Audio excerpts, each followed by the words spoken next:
Hello，大家好，欢迎来到原力区直播间，我是本次活动的主持人武荣。Hello everyone, I'm Dolores. Welcome to our fourth open day for fourth Web3 community. We are a non-profit community and now there are public chains projects, ecological developers and builders rely on different chains here. So we welcome everyone to speak out through our platform and promote the development of Web3 together.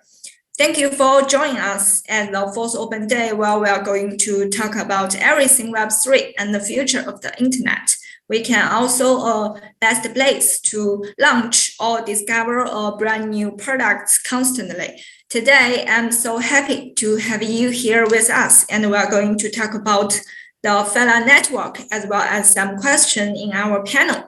So, in the 234 events of the fourth open day, we invite Dr. Shelvin Zhou, leader researcher at the Phala Network, as guest speakers to share topics about the trustless and decentralized programming infrastructure for the Web3。那本期是我们原力开放日的第234场活动，我们邀请了来自 Phala Network 的 Shelvin 博士作为演讲嘉宾来分享主题 Trustless and Decentralized Programming Infrastructure for Web3， 就是用于 Web3 的这个去信任和去中心化的编程的这样一个基础设施。Since Phala began its journey in 2019, the ecosystem has grown rapidly. Over 118,000 people have joined the Phala communities to explore the products and participants in various campaigns patiently. In 2022, the Phala will concentrating on mainnet launch or product and the ecosystem growth. We are excited to show you Phala Network vision and goals on FAT contract and the Web3 cloud.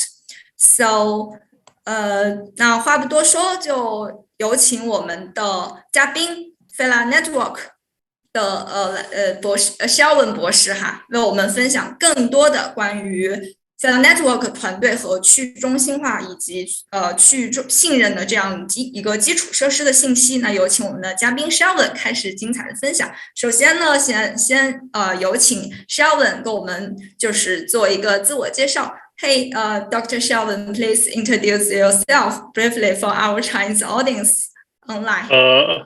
In Chinese or in English? It depends on you. Okay, so I will go in English. And hello, everyone. I'm Shelvin Zhou from Phala Network, and I'm the lead research of our company. And also, I'm the co-author of our white paper. And I have graduated from Fudan University, and I have received my PhD degree on software engineering. So I'm very glad to have this chance to share our progress in the previous 1 year on Phala Network about our programming model, about our cloud. Okay. Thanks for that. We're really it's really our pleasure to have you here with us today. So I will stop my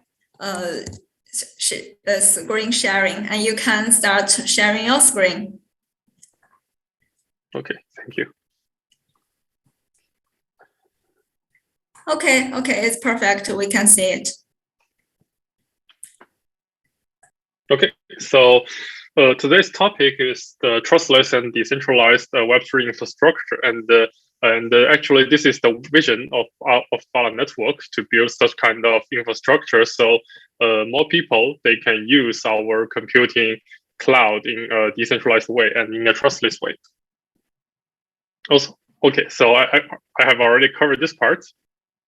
And so maybe I should speed this. And if you are interested in our work, you are very welcome to follow my Twitter or befriend my Telegram to discuss with me. Okay, today I think I will cover several parts of our network and our products. So the first, I will give a general introduction on Phala Network about what it is and what it is trying to achieve. And in the second part, I will focus on our computing cloud infrastructure. So because I think this is the basis of all our network. So let's see how we include workers into our network and how they can provide stable and secure computing service for our clients, for our developers. And the third part, I will introduce our product. And actually, I think there is 3 main products currently developed by our team. And the first is about Fat Contract, our smart contract model. The second is about the sub-bridge. It's the assets transfer bridge between multiple blockchains. And the third is about the Cipher Mode or its application called the Phala World. And actually, this is the Phala's metaverse. And also in this slide, actually, I leave some more links and resources for you to read if you are interested in our work. Okay, so about the first question, what is Phala Network? So actually, I think since our beginning in the 2019, and at that time, Phala was known as a privacy-related project. And now also, I think Phala is still focused on privacy, and actually all your data and all the contract in our network is still privacy preserving. But I think actually now as we have considered that, we think the privacy is not the targets of computing cloud. Instead, it's a prerequisite for building a computing cloud for others to use. Because if all your data and all your contract states need to be public on the blockchain, actually you cannot actually do many computation or process many sensitive data on this cloud. So actually now the real vision for Phala Network is that we try to build the Web3 computing cloud, and it must have some important features. For example, it must be decentralized and it must be trustless. So that's why we use the blockchain to host all these workers, and we allowed any people to join our network as the workers to share their computing power with us. And the third is privacy preserving. Okay. And actually now I think after about 3 years of building, actually now Phala has been a computing cloud with over 10,000 of secure workers.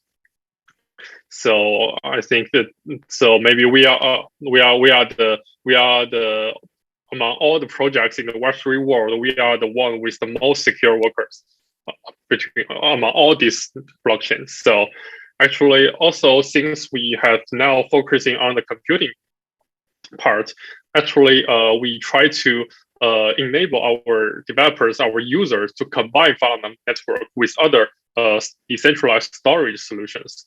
Because we think the storage solutions has already been well addressed in the decentralized world, but the computation problem is what we try to tackle. Mm-hmm. So also Phala tried to combine the best parts of the Web2 cloud service and the blockchain. And for the Web2 cloud, maybe actually I think many people still are using it every day. For example, you use AWS, you use Tencent Cloud, you use Ali Cloud. So actually, and this cloud, they provide many good service, I would say, because your data can be, you can save private data on your cloud, and the scalability is good. But the problem is that this cloud service, they are centralized, and they are not trustless. You have to trust the service provider, and you have we can see that there is already many accidents in this Web2 cloud where the user's data may be deleted or leaked by some actors. So I think this is a very sensitive problem, because such things should never happen. And but for the blockchain part, actually, I think all the blockchain are decentralized and trustless. But currently, in most of the blockchain solution, all your data needs to be public on chain, so there is no privacy there. And the current design of the blockchain actually it's really limits the scalability of this computing power, because, for example, on the Ethereum, no matter how many workers there are, actually from the computing power side, you will see that there is only one workers to use because the contract will be deployed. One contract will be deployed to all the workers on the blockchain. So no matter how many workers there are just actually do duplicated computation, which is contributing nothing to the computing cloud.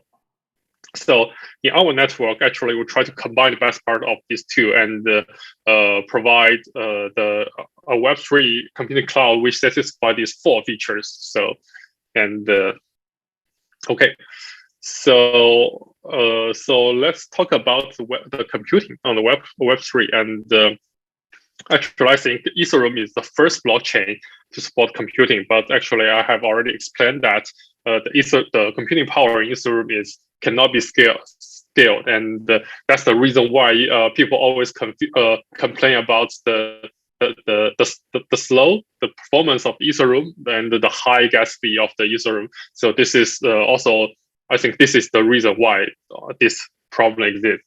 And Polkadot I think is one of the first projects to recognize this problem. And but their solution, I think their solution is in somehow mitigate this problem because they propose the concept of parachain. That is, for example, all this and each parachain they can do their own computation. So actually, you can combine this parachain to get the computing power. And in Polkadot, actually, there is around now there is tens of parachains. So this means there is tens of computing power. But in Phala Network, actually, the things is different because, as I will explain later, that all the workers in our network is secure enclave based. So actually, they do not. There is no duplication computation needed in our chain for verification. So that means, for example, you can deploy a contract to one workers in our network, or you can deploy it to multiple workers for concurrent processing. So this means each workers in our blockchain, you can actually provide the same computing power with the Ethereum workers of all the Ethereum chains. So since now we have 10,000 workers, then you can think that we have tens of thousands of the computing power compared with the Ethereum. So that's how the computing power is scaled in our network. Okay, so the secret here is that why we can have the secure workers is that why we call this secure workers, the reason that we require that all our workers must be hardware based. It's based on the hardware solution called the secure enclave. And the secure enclave actually it's building to the modern processors. For example, in Intel, if you have an Intel CPU of later than, I think, generation 6, then you will have the SGX features in it. So it's actually the Intel SGX is the Intel solutions for secure enclave. And also on AMD CPUs, there is also a similar technology called the AMD SED. So, and when we talk about secure enclave, actually it's involves several parts. For example, the secure enclave solution, for example, normally it's include hardware-based memory encryption chips to encrypt your memory data. So actually, in this way, the machine operator, even he has access to the workers, he cannot peek into your data because the memory is encrypted and the data is only decrypted by the CPU itself. And also, it provides CPU level isolation. That means, for example, even if the operating system between the application and the hardware, even if the operating system is hacked, your application, which is executed by secure enclave, is still safe because it is directly loaded by the CPU. So actually the malicious operating system can do nothing to it. So in conclusion, actually, the secure enclave usually it provides two kinds of the important features here. The first is confidentiality because all the data are encrypted by hardware. And another is the execution integrity. So I think this part is the part that has been undervalued because when we say the secure enclave can enforce execution integrity, actually we mean that this machine, it have to provide the right results. That means the malicious workers, he cannot, for example, interfere with the execution to make it provide a false result. So that's why we say we can trust this secure enclave, because from the hardware-based, unless you have the ability to crack this hardware-based system, then all its computation result is right, and you can trust that.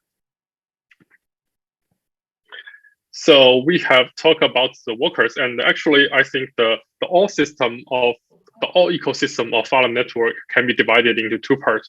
The first is about the supply end, that is our workers which provide the computing powers. And actually, for example, this involves something like our how we construct our blockchain to operate all these workers to distribute the job to all of you and manage them. And also another part is the demand part. And actually, this is the part that we have focused on in the past half year, I would say, because this include, for example, this included needs from the traditional Web2 and the enterprise. For example, that's what they currently use on the Web2 cloud. So we try to provide support so they can do the same thing on our blockchain.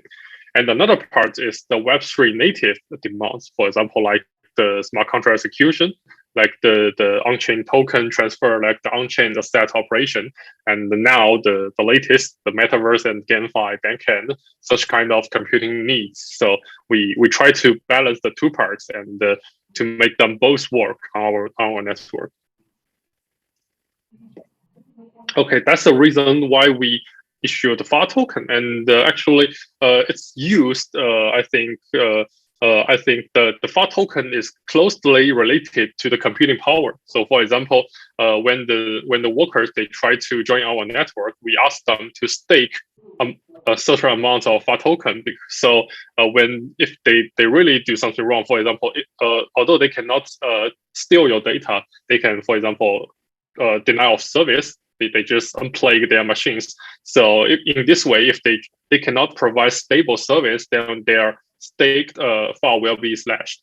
And also, there will be reward Phala token if they can provide high quality and stable computing service and the network connection. And also, this token will be used to pay when you try to use some external services. For example, recently we have enabled our cross-chain bridge called the sub-bridge, and our token will be used to pay the fee for the cross-chain transfer. And also, the token use will be involved in the governance process. Okay, so this is the current Phala roadmap so far. And we have finished our first system design, our white paper in 2019. And on 2020, we have launched our testnet. And in the 2021, we have won our first slots on the Kusama network. And actually, recently, we have just win another slot on Kusama, so we can renew this lease. And just also not long ago, we have won the Polkadot parachain slot, and so we are now both a Kusama parachain and a Polkadot parachain. And also from this year, actually, we mainly focus on how to build the use case of the Phala networks, because I think the construction of the infrastructure building is from now I'll say it's good. So we focus on the demand parts for more. Okay, so next I will give a more detailed introduction about our infrastructure. So I think the target of the infrastructure design is simple: to provide stable service for our users, for our developers. And actually, since the hardware requirements I have just mentioned, I think you can trust that our network is privacy preserving and cannot provide a false computation result. So the only thing we will try to tackle next is about the stability.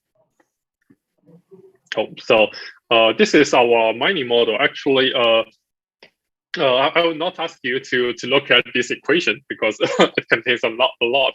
I would say that we carefully design our tokenomic to ensure that the workers, they are encouraged to provide stable and high quality computing service for our users. And in short, when they do the computing for the network, we do not give them reward directly immediately, because after for example, if we give the reward to them directly, they can unplay their machines anytime to collect the reward and prevent a further computation. So we turn to an innovation model called the value promise. That is, when the worker join our network, they will be given a value based on their, for example, their hardware levels and their staking rates and others. And during the real computation process, they are just gradually claim this value. And so this means, for example, if they fail to provide stable computing service, then their real reward will get slashed. So this is how we encourage them to provide stable service. And also, we have, our design has thinking about the worst case of the system. For example, although we think it's impossible to crack the hardware, let's say, what if one of our workers' hardware is cracked, is hacked? So that's why we designed this key management process, because only some special node in our network, which is called the gatekeeper, they own the key called the master key, and this master key is the fundamental of all the networks. So, and since our gatekeeper are required to have the higher security level, so I think that means they are free of all the known vulnerabilities of the Intel SGX. So we can see that the gatekeepers are safe, and the workers, they are only assigned the contract key, which is when the contract is deployed to them. So even if one of or some of our workers are cracked, all they can get is the contract that is distributed to them, and the contract is distributed to them randomly. So this means the targeted attack in our network is currently impossible. So that's how we design our threat model and corresponding solutions to this problem. And until now, I would say that our tokenomic and the key management mechanism has operating well, because it has already stable operation for 1 year, and now we have over 12,000 workers, which is currently in work in our network. Because I just get these figures today. So I think in our network, it's reasonable to say that each FAR is backed by a real machines and the real computation service it provides. Okay, so we have covered the supply end, and now let's talk about our demand end product. And there is 3 products to introduce. The first is about Fat Contract, and Fat Contract is our contract model, which is, although it is named as contract, it's totally different from the existing smart contract, because it's the world's first contract model which adopt off-chain computation. And when you are programming a Fat Contract, the programming language of Fat Contract is called the INC. It's the Parity's official programming language, a smart contract programming language. And when you are writing INC, I think the INC language is a lot similar to the Rust, to the raw Rust. They're exactly the same. And when you have write contract, your contract will be compiled into the WASM, the web assembly, and you can then upload your contract to our network for execution. And I think today I will not dig too deep into the off-chain computation model. It's a little complicated, but after we have switched to this model, there is some important improvements over the existing, for example, Ethereum smart contract. The first is about the latency. So normally, for example, when you are sending a request to an Ethereum contract, I think many people have this experience. Actually, you need to wait, and this wait time is mainly come from the time for the block production, because the Ethereum smart contract is only executed during the block production process. So actually, normally for example, you wait for 2 block production for your contract to be executed, then there will be 12 seconds to wait for just one request. But in our contract, since we have moved the execution off-chain, actually you can directly query our workers for the contract init. So there is no latency for the request. And the computing power, I have explained that since the contract is deployed to all the workers in Ethereum, so this means actually from your side, there is only one workers for you to use. But in our network, you can deploy that contract to all the workers in our blockchain and handle users' requests concurrently, which means each workers can do this independently. So this is why we say the computing power can be scalable. And the privacy, and there is not much to explain, because your contract will be executed in the secure enclave. So the privacy is protected. And the last, and I think is the best part, is that the off-chain computing actually it enables something that you do in normal programs, but you can never do that in smart contract. For example, in here, I means that you can send HTTP directly from our contract to get some data, which is impossible in the smart contract. So, and with it, I think an immediate benefits is that, for example, you can build your own Oracle in just tens of lines of code, because you just send the HTTP request outside to any existing, for example, web service, and you read the data you need back, and you post it on chain. So this is how it works. So it's very easy. So I think the features of that contract enable many interesting applications. For example, its confidentiality enables to implement a real decentralized exchange just with one of our contract instead. But for example, in the normal one, you may need to combine the smart contract with some centralized program. But in our network, you just do it in one contract, and there is more. For example, you can we support you to do some real complex computing in our contract, like the NFT image rendering and the AI model training. And also the low latency has enabled our contract to be the metaverse backend, which I will present later.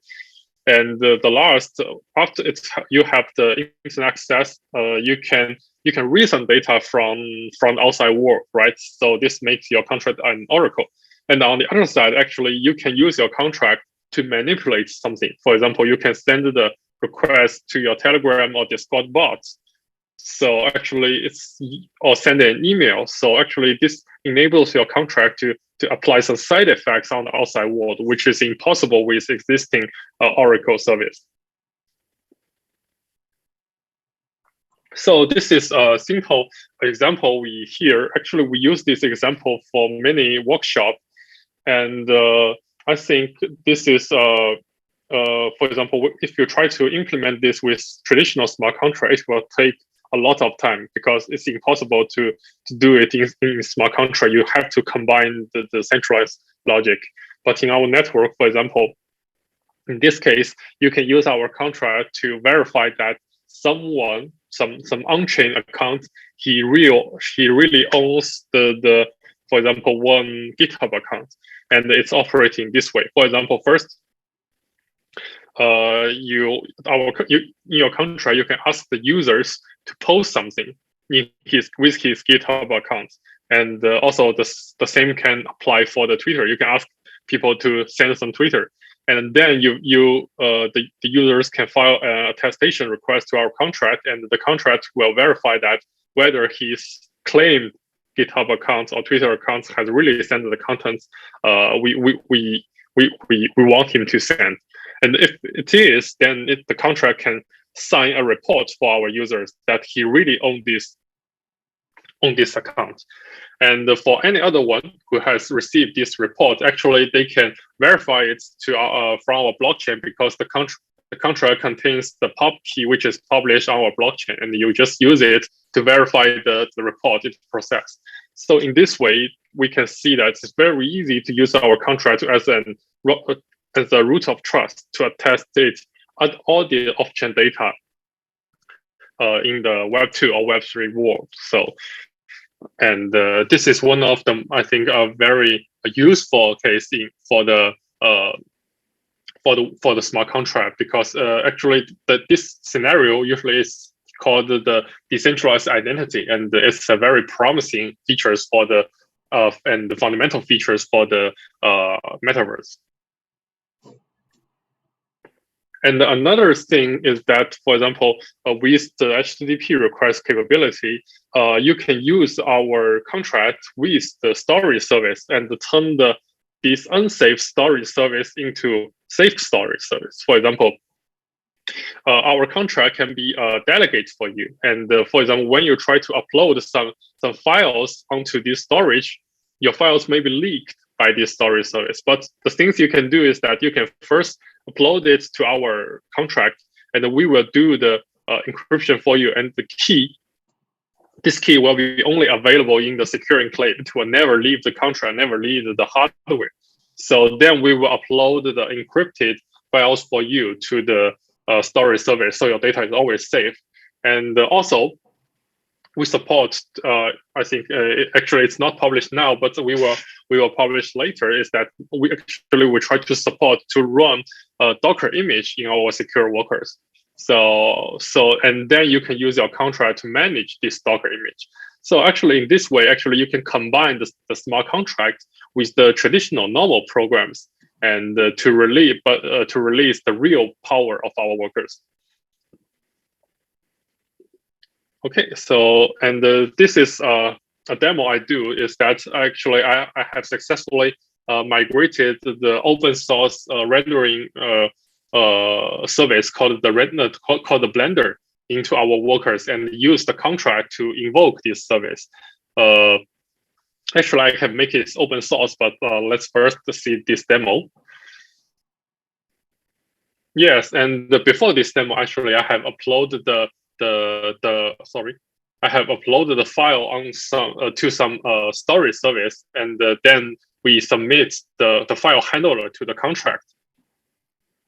So after we have do that, the contract will download and decrypt this model file for us, and then send it to the rendering service, which is launched in our secure workers. And now we can see the log. This is the log for our secure workers. You can see the rendering is processed here.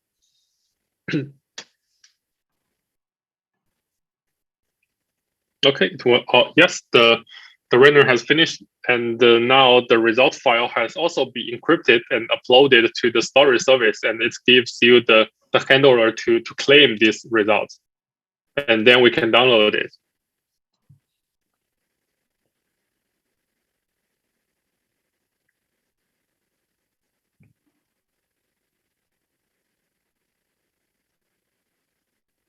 Okay, now we can see the render result here. So this is the rendered image.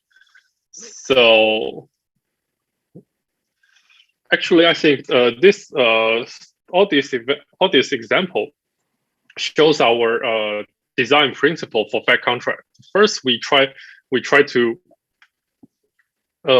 things we try to do with fund contract is that we try to enable people to do the computation, which is not supported on smart contract. And I think this is important. It is important because there is a lot of blockchain which claim to be, for example, Ethereum killer, but actually they just improved the speed and lowered the cost, but they didn't support more complex and more computation. But we think this is important to support something that is not supported here on blockchain. So this is how we design the fair contract. And another idea is that we don't think you really need to do all the computation on the smart contract, on our fair contract. So that's why we give it the ability to invoke the external web service to utilize the existing Docker image. So we want it to be the glue between different existing services, so you can reuse them in the Web3 world and in an easy way. So this is the idea between the Fed contract. Actually, I think the Fed contract is still very young, so because actually we have just do the design in the 2021 Q3, and the development is really fast because we have launched it on our testnets in this year Q1, and in Q2, I think soon, maybe in 1 month, we will really release it on the Phala mainnet, so you can really deploy some contract on our network. And now we just focus on use Fed contract to build more interesting applications, and the applications that people have never thought that they can do this on the blockchain. So this is how we will do. Also, we will continuously to improve Fed contract and give it more features people want. So if you have the thought that can I do something with Fed contract, you can because it seems it needs some features, you can just join our Discord channel and let us know, and we will evaluate whether we can add it to it. Okay, the Fed contract is our programming model, and the next is a set bridge called the sub bridge.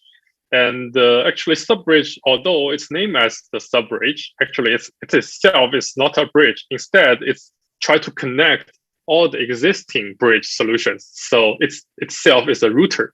So it's just connect different bridges and just forward a set between different bridges. So this is the thing to do. Yes. So just I have explained, it's a multi-bridge router of parachain, and now I think currently the most important responsibility for this bridge is to chain the .Summer ecosystem and the Ethereum ecosystem. And why we build it, and actually previously we also used the current existing I think Phala has many experience in using the current bridge solutions. For example, we are the parachain, so we have the experience to use the XCM protocol in Phala in Polkadot ecosystem. So this is we do first. We just build a bridge between Phala and Karura, and Karura is the parachain of Akala on Kusama. And we just built a bridge with XCM between these two parachains. And then we have the experience to build the bridge between Phala and our Ethereum smart contract, because the previous Phala token is issued on the Ethereum smart contract, and we try to support people to transfer their Phala token back to our mainnet. So this is in this way we just use the bridge solution from ChainSafe. It's called the chain bridge, and to transfer the tokens back. So here comes the question. I think since we have already do that, I think why not just connect these two, so people can directly transfer their assets from Ethereum to Phala, and then from Phala to other parachains in Dosama ecosystem. So this is what we think, and this is what we do. And I think, still the most important feature of subbridge is that it combines different kinds of the bridge solution. For example, here in the Dosama ecosystem, it's used the XCM bridge to transfer different assets. But on the other hand, for example, when you transfer the assets between Phala and, for example, Ethereum, like BSC and the Moon River, actually there are other bridge solutions to do that. There is chain bridge and one bridge, and this means only if there is other bridge solutions and we have evaluated its safety and it's good, actually we can support it to Phala, and this means that the asset can be freely transferred between all these bridges and between all these chains. So I think this can explain the reason why the sub-bridge can develop so fast, because actually it's just released 1 month ago, and now it's already can support different kinds of assets from all these 5 blockchains. And I think there is more to come in the following days.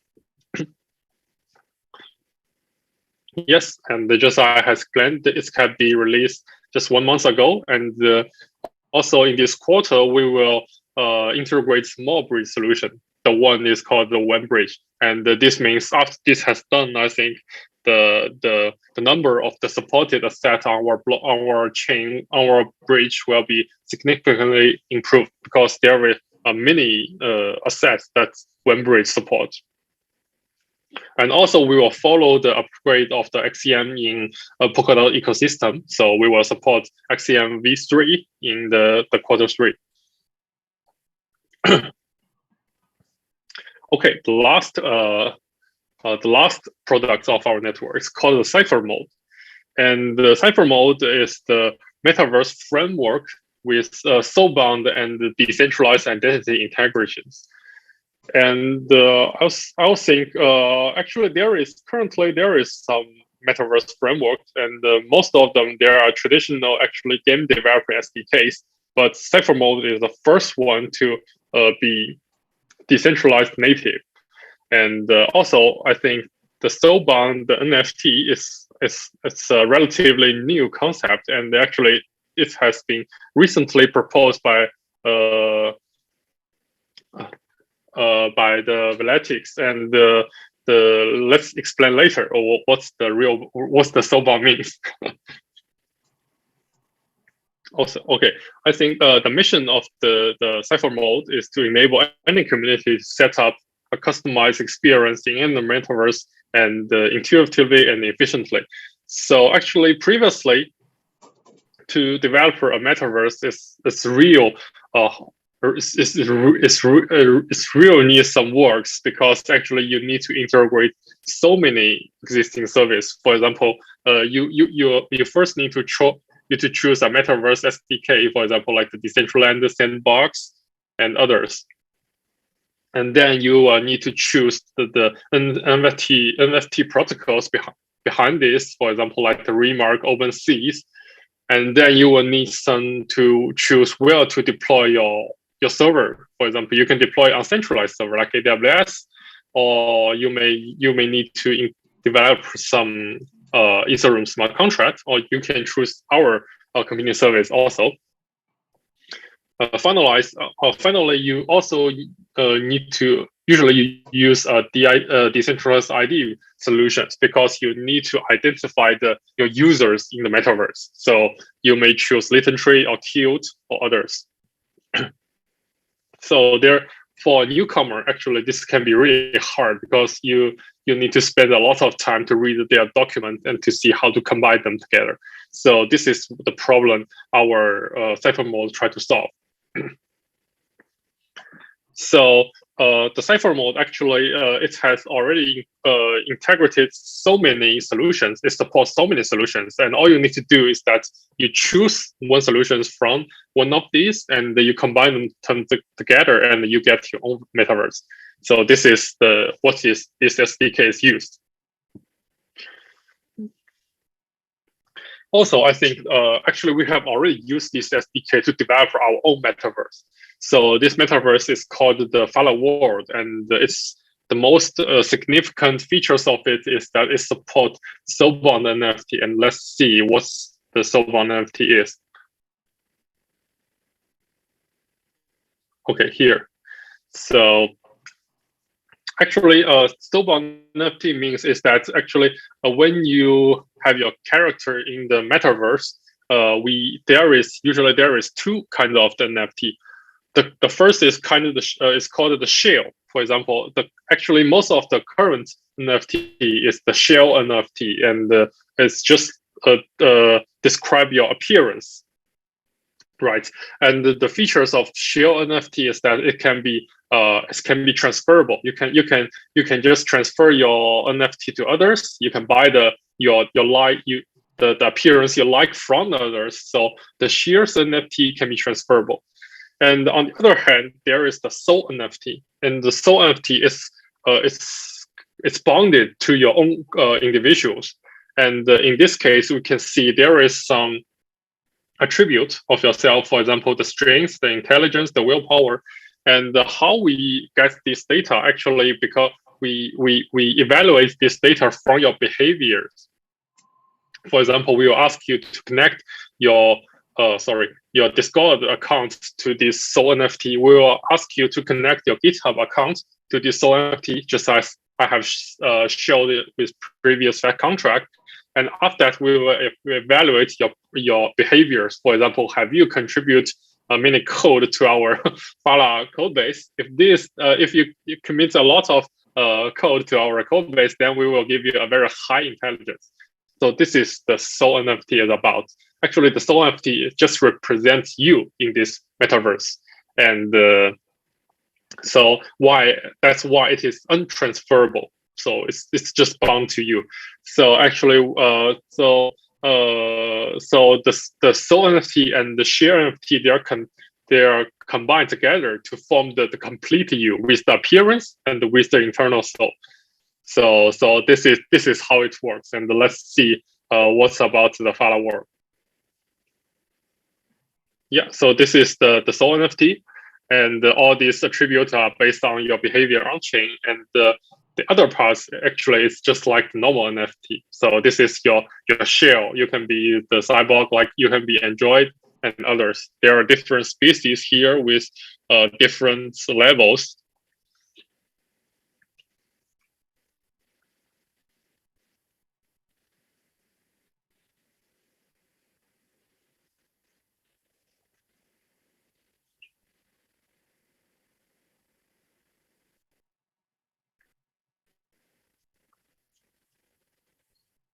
Yeah, and after you have chose your species, actually, it will tell you whether your attribute, whether your sole NFT really match this shell.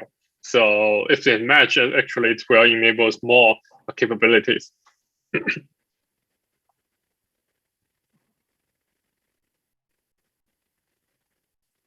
Okay, so I think the Phala world will be also released soon.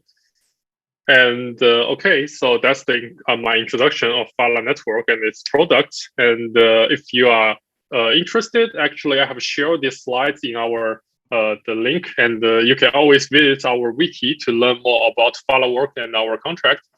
You can try to use the subbridge to transfer the sets between different chains, and you can learn about Phala world in its website. And also, you are always welcome to join our Discord and the Phala world Discord server to discuss with us. Okay, thank you. Wow, that's really amazing. Yes, so I will stop share screen. Yes, I will share my screen. Yeah, thanks, Dr. Sherwin. Thanks for your amazing presentation. As Sherwin mentioned, Phala is the first substrate-based confidential cloud computing and smart contract network on Polkadot by organizing decentralized network of computation nodes around the world. It also offers a high-performance service without relying on any cloud vendor. So together, this creates the infrastructure for a powerful, secure, and scalable and trustless computing clouds. So many people got to know Phala Network because of its distinctive privacy featured and innovative blockchain and security architecture. So I think the Phala Network's vision is to become the world's largest computing network. That is a standard decentralized computing cloud based on the Web3, right? Yes.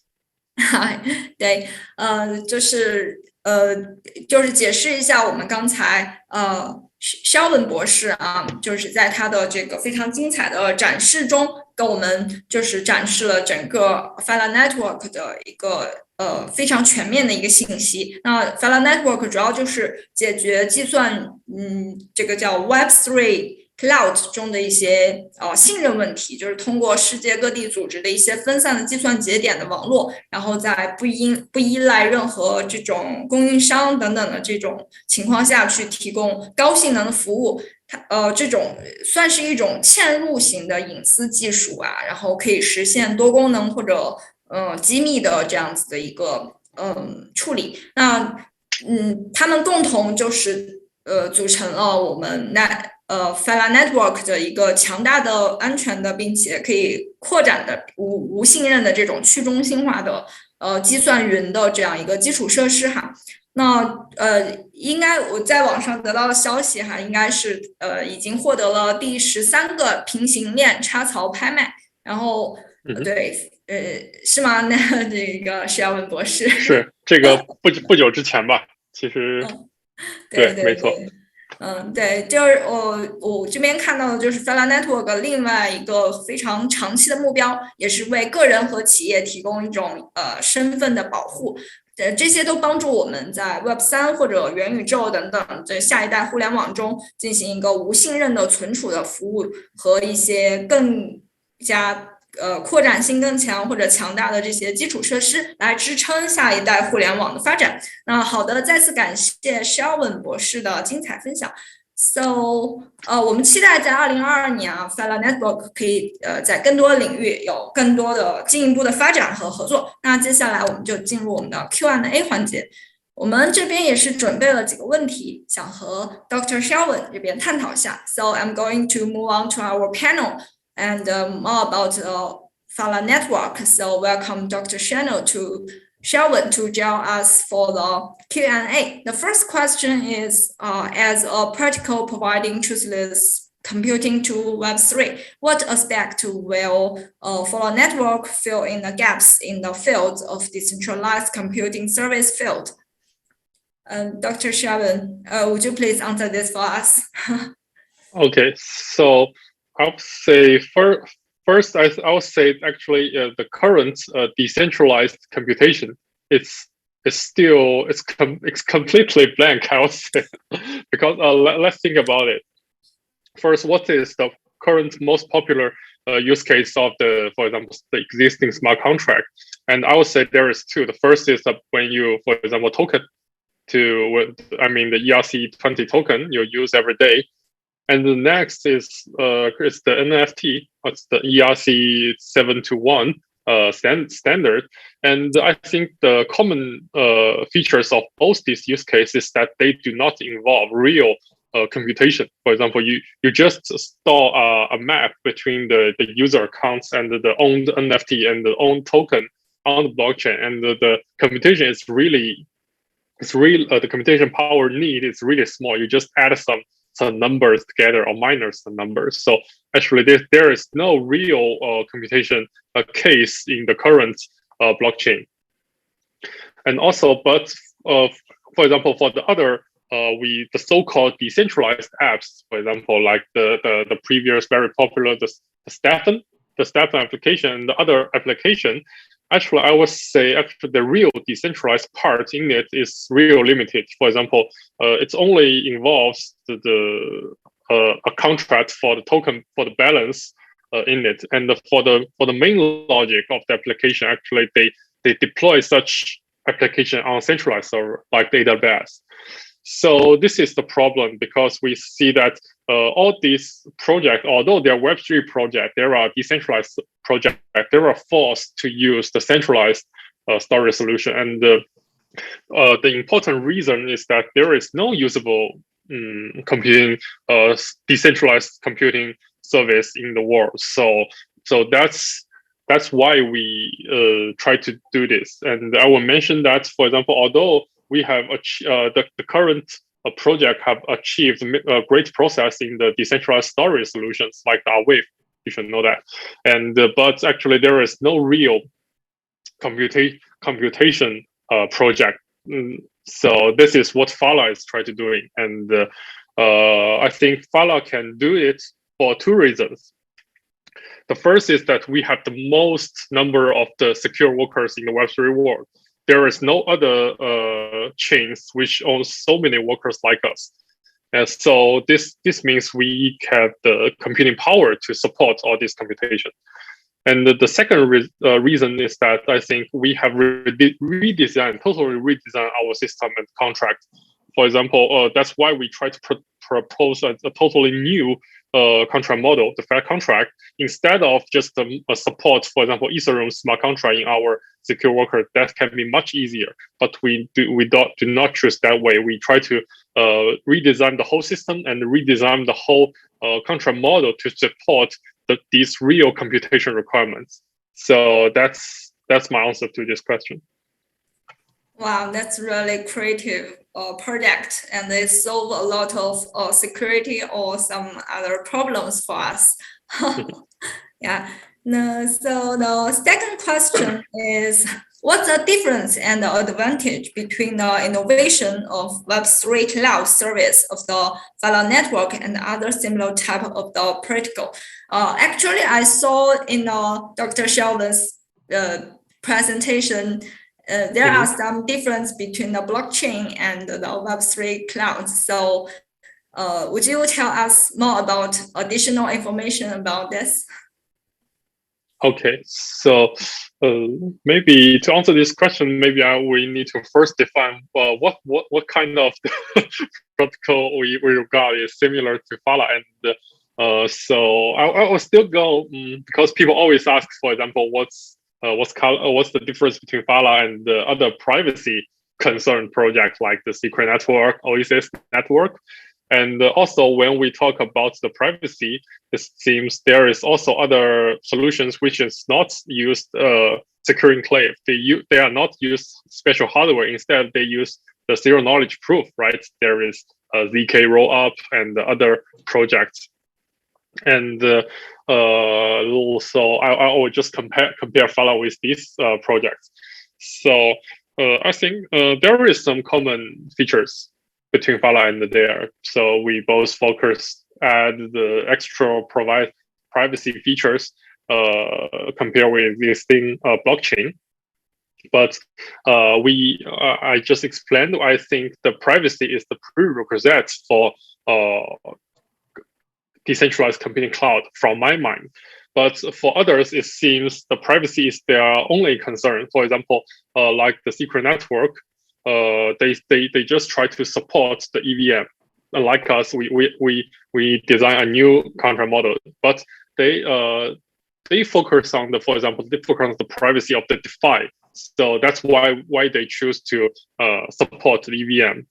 Like us, we try to support general purpose computation. And actually, this is also our main difference between us and the other ZK-based solutions, for example.